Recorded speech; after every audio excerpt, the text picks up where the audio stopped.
Nous sommes en guerre, avait déclaré Emmanuel Macron il y a un an environ à la veille du premier confinement. C'était vrai. Mais il avait oublié de préciser contre qui il était en guerre. Contre le peuple français. Nous en avons des preuves accablantes chaque semaine qui passe. Mais une information a retenu mon attention aujourd'hui.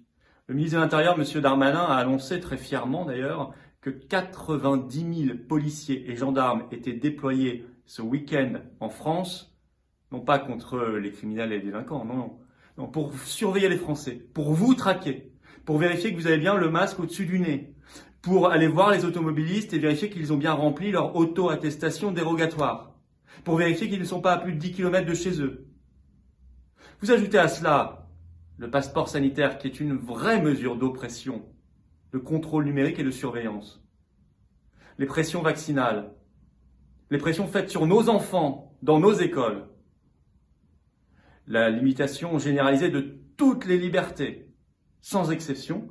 Et oui, on comprend bien qu'ils sont en guerre, mais ils sont en guerre contre nous, contre le peuple français.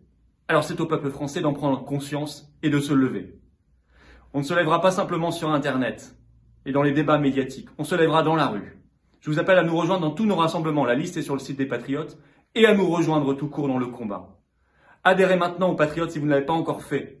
C'est la grande famille des résistants, c'est la grande famille de Libération Nationale, c'est la grande famille qui vous attend dans le combat. Vive la liberté, vive la France.